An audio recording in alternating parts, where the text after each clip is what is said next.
If your life is filled with money and groupies and fame, at some point, people will start spreading fake stories about you. But with all the crazy gossip out there, here are some rumors about musicians that actually turned out to be true. For some reason, frustrated creatives sometimes turn violent. What if the Beach Boys had appreciated Charles Manson's abilities as a songwriter? It might not have helped, but who knows? SF Gate reports that Manson desperately wanted to be famous, and after becoming friends with the Beach Boys drummer Dennis Wilson in 1968, they started collaborating. They came to the ranch, lady. I didn't go to them, they came to me. You're stealing my music every day. You're writing my songs, you're playing my game. Finally, the Beach Boys agreed to buy Manson's song Cease to Exist. Manson's one stipulation was they couldn't change it at all, but Wilson did, heavily, and changed the title to Never Learn Not to Love.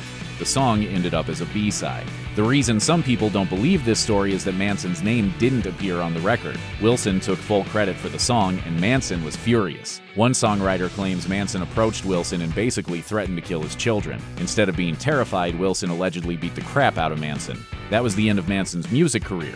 A year later, his followers killed Sharon Tate and 4 others. The CEO of Snapchat might be worth billions of dollars, but even he must bow to the awesome power of Rihanna. Snopes reported that in March 2018, the social media app hosted an advertisement for a mobile game called Would You Rather. Users were given the unbelievably offensive choice to either punch Chris Brown or slap Rihanna. If you missed part of the 2000s, you might not be aware why that's even worse than just encouraging violence in general. Rihanna and Chris Brown used to date, and during their relationship, it went public that he abused her, so making light of it was extremely tone-deaf. When screenshots of the ad started going viral, Snapchat pulled it. But a few days later, Rihanna addressed the issue. In a now-deleted Instagram post, Riri told her then 61 million followers that domestic violence was not a joke and that the ad let all victims down. And instead of going after the game, Rihanna then appeared to tell her followers to delete the Snapchat app entirely, noting that she had never been a fan of it. The same day Rihanna posted that message, Snapchat's stock dropped $754 million in value. This wasn't normal, and nothing else bad happened for the app around that time that would have caused such a massive sell-off. So it appears that one Instagram post by Rihanna really does have the power to cause panic on Wall Street. In September 2016, Through the Wire, Kanye West's debut single from 2004 started trending on Twitter. According to Spin, it all began when a random person posted it in a since-deleted tweet. And what's crazy is Kanye still got the world thinking he was in a bad car accident October 2002. All I'm gonna say is come to Chicagoland and ask. This resulted in other people replying that they agreed Kanye was a big ol' liar. The background is, Kanye was a music producer, not a rapper, before Through the Wire. The song got its name from the fact that when he recorded it, his jaw was literally wired shut, the result of a horrific car crash. I recorded the song Through the Wire 2 weeks later with my mouth still wired shut. Getting in the crash had inspired Kanye to finally pursue his dream of becoming an artist in his own right. But now, people were claiming Kanye's whole origin story was built on a lie. The conspiracy theory is that Kanye was really jumped by some guys in Chicago for stealing music rather than being messed up in a car crash in Los Angeles like he claims. But it turns out there's a ton of evidence that supports Kanye's version of events. MTV reported on the crash at the time. Also, he wasn't the only person hurt. The other victim, who even sued Kanye after the crash, was so badly injured he couldn't work for a year. The lawsuit, plus the fact that there's evidence Kanye went to the hospital in California and not Illinois, should pretty well prove he wasn't lying about it. To nearly lose your life, to nearly lose your mouth, your voice as a career as a rapper, your face. You know, I had to be on TV. My face looks crazy to me now. You might have read that Billy Joel doesn't sell tickets for the front row of his concerts, instead giving them away to, quote, real fans who can only afford the cheap seats. According to Joel himself, he actually does this. In an interview with Billboard in 2014, he explained his logic. Joel said that for years, scalpers would get their hands on the front row seats, which were originally pretty reasonably priced, and sell them at a huge markup. This meant when Joel was looking out at the audience members closest to him, all he'd see was rich people. He didn't think they had the right attitude. Instead of standing up and cheering and getting into the music, the fat cats would just sit there as if saying, "Entertain me, piano man." Joel says he finally got sick of it and wanted to know where the real fans were. It turned out they were in the cheap seats. The younger, enthusiastic people who, as he explained it, make the most noise could only afford to be way in the back. So, according to Joel, they hold the front row seats now, and when the audience starts coming in, the road crew goes to the worst seats and brings people forward. He says that way you've got people in the front row that are really happy to be there, real fans. There are lots of rumors that certain stars are such divas that they'll only be filmed or photographed from their alleged good side. These days, the most famous one-sided woman is Ariana Grande. Stories abound about how she'll only allow people to see the left side of her face. This is apparently because, as The Atlantic reports, she has a dimple on the left side, and since dimples are adorable, that's the side she wants you to see, and only that side.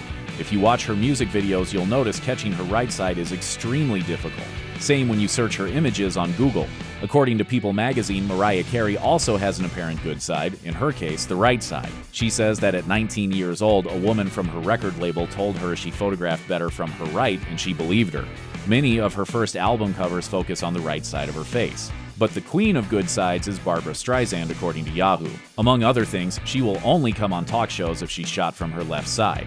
This means hosts making bizarre excuses for why they switch seats with her. It even meant canceling an interview with Jimmy Kimmel when she refused to let him make fun of the obvious musical chairs arrangement.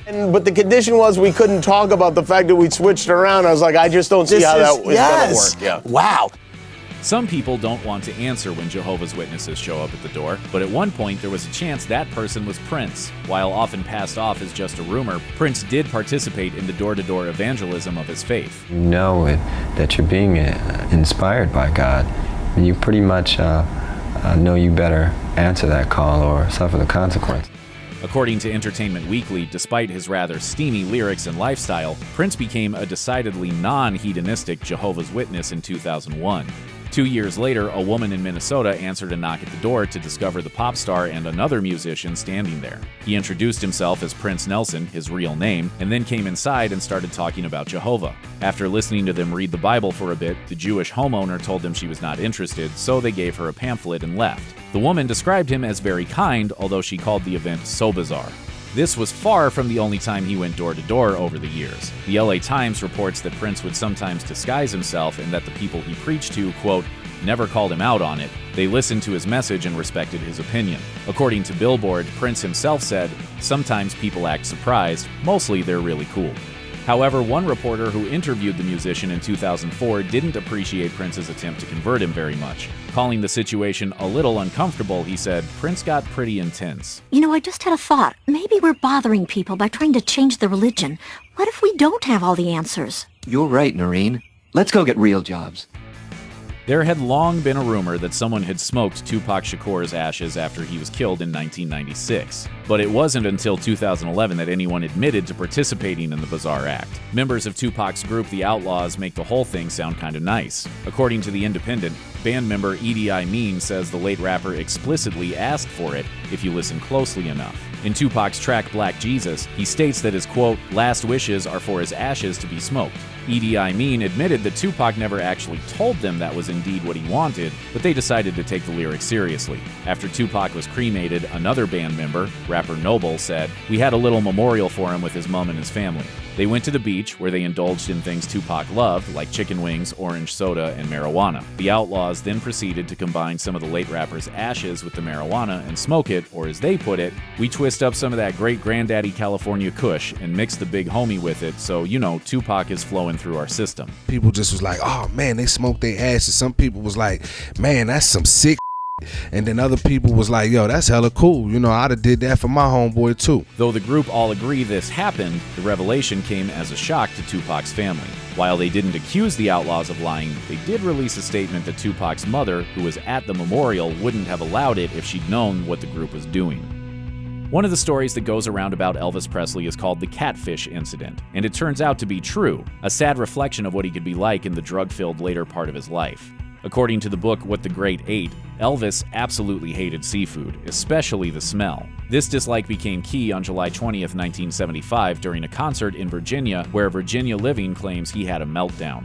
First, he complained that 12,000 people were breathing on him. Then he whined he could smell green peppers and onions. But the final straw was when he turned and accused his 4 backup singers of eating catfish. No one knew exactly what he meant by it, but it was obviously hostile.